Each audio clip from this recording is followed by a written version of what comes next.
di antara kompartemen subseluler, serta antara konstituen-konstituen sel dan lingkungan eksternal. Asam lemak polyunsaturated yang mengandung 20 karbon membentuk eikosanoid. Lipid ini mengatur banyak proses di dalam sel. Triasilgliserol, lemak makanan utama dalam makanan, terutama dicerna di dalam lumen usus.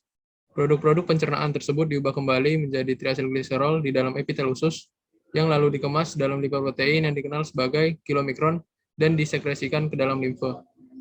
Pada akhirnya kilomikron masuk ke dalam darah dan berfungsi sebagai salah satu lipoprotein utama dalam darah. Triasilgliserol dalam kilomikron dan VLDL dicerna oleh lipoprotein lipase, suatu enzim yang melekat pada sel endotel kapiler. Tahap pertama dalam penggunaan trigliserida untuk energi adalah hidrolisis dari trigliserida menjadi asam lemak dan gliserol.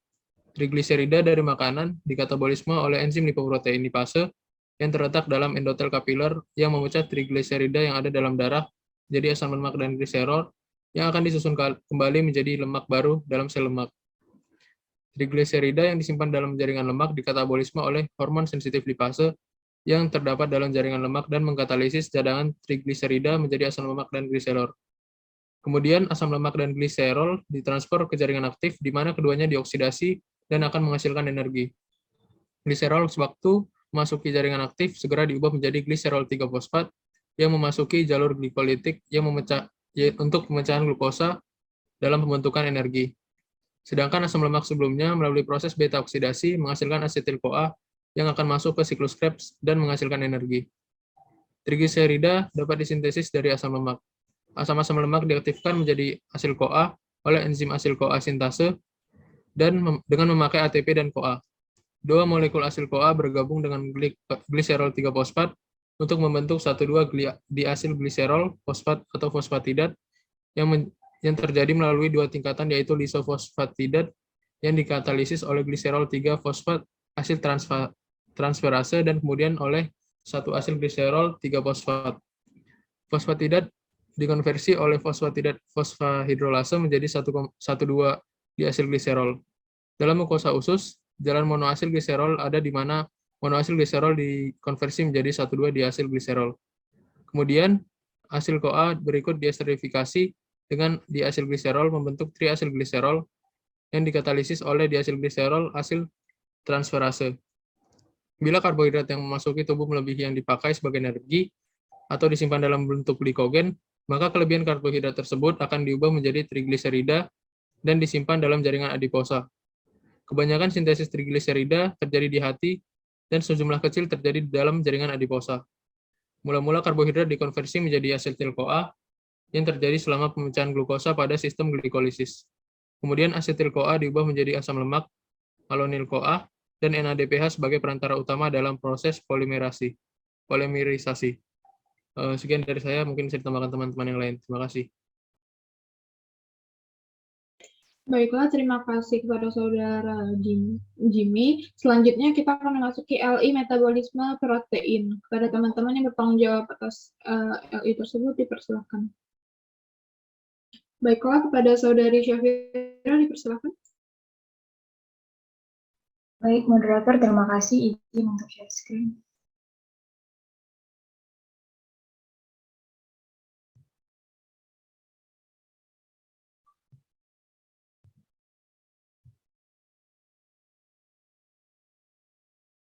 Metabolisme protein. Protein dalam hidup terus-menerus diperbarui melalui proses pertukaran protein, yaitu suatu proses perkesinambungan yang terdiri atas penguraian protein yang sudah ada menjadi asam amino bebas dan resistensi selanjutnya dari asam-asam amino bebas menjadi protein. Dalam tubuh sekitar 1-2% protein mengalami peruraian setiap harinya. Sekitar 75-80% dari asam amino yang dibebaskan akan digunakan kembali untuk sintesis protein yang baru. Nitrogen sisanya akan dikatabolisasi menjadi urea dan kerangka karbon bagi senyawa-senyawa amfibolik.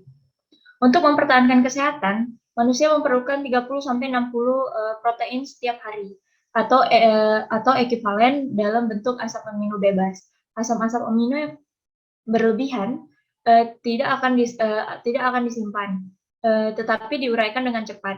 Di dalam sel, protein akan diuraikan menjadi asam-asam amino oleh protease dan peptidase. Protease intrasel akan memutus ikatan peptida internal protein sehingga terbentuk senyawa peptida.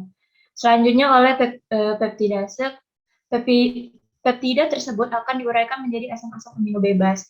Endopeptidase akan memutus ikatan peptida internal sehingga terbentuk peptida-peptida yang lebih pendek. Selanjutnya, amopeptidase dan karboksipeptidase akan membebaskan asam-asam amino masing-masing dalam gugus terminal N dan C pada peptida-peptida tersebut. Penguraian protein seperti yang disebutkan di atas adalah untuk protein ekstrasel dan intrasel yang mana penguraiannya tidak memerlukan ATP.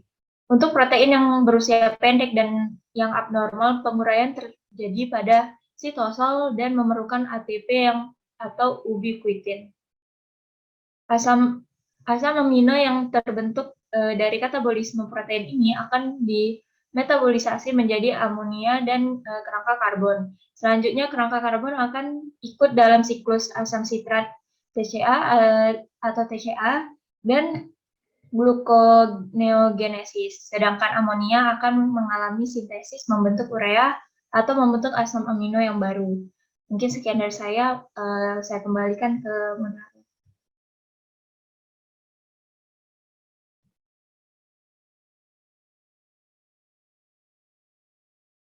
Baiklah, selanjutnya kita akan memasuki LI, kontrol enzim dan hormon dalam proses pembentukan energi. Kepada Saudari Salmania, dipersilahkan. Baik, terima kasih moderator. Saya izin share screen.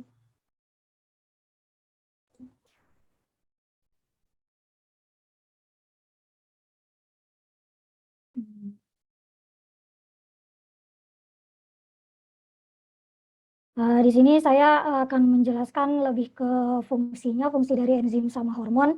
Nah, yang pertama itu enzim. Kebanyakan enzim adalah protein. Enzim yang mengatalisis reaksi kimia memungkinkan berlangsungnya kehidupan di bumi, berpartisipasi dalam menguraikan nutrien menjadi energi dan chemical building block, menyusun bahan-bahan dasar tersebut menjadi protein, DNA, membran sel, dan jaringan, serta memanfaatkan energi untuk melakukan motilitas sel, fungsi saraf, dan kontraksi otot. Enzim yang mengatalisis perubahan satu atau lebih senyawa menjadi satu atau lebih senyawa lain meningkatkan laju reaksi setidaknya 10⁻⁶ kali dibandingkan jika tidak dikatalisis. Selain sangat efisien, enzim juga merupakan katalis yang sangat selektif. Enzim bersifat spesifik baik bagi tipe reaksi yang dikatalisis maupun satu substrat atau sekelompok kecil substrat yang berhubungan erat. Enzim juga merupakan katalis stereospesifik dan biasanya mengatalisis reaksi dari hanya satu stereoisomer suatu senyawa. Misalnya D gula tapi bukan L gula, L amino tapi bukan asam D amino. Spesifisitas enzim yang sangat tinggi memberikan sel hidup kemampuan untuk secara bersama melaksanakan dan secara independen mengontrol beragam proses biokimia. Nah, enzim dikelompokkan ke dalam 6 kelas. Yang pertama yaitu oksidoreduktase, itu enzim yang mengkatalisis oksidasi dan reduksi. Yang kedua transferase, enzim yang mengatalisis pemindahan gugus seperti gugus glikosil metil atau kelompok fosforil. Yang ketiga ada hidrolase, yaitu enzim yang mengatalisis pemutusan hidrolitik dari hubungan karbon-karbon, karbon oksigen, karbon nitrogen. Liase itu enzim yang mengatalisis pemutusan karbon-karbon, karbon oksigen, dan karbon nitrogen. Isomerase yaitu enzim yang mengkatalisis perubahan geometrik atau struktural di dalam satu molekul.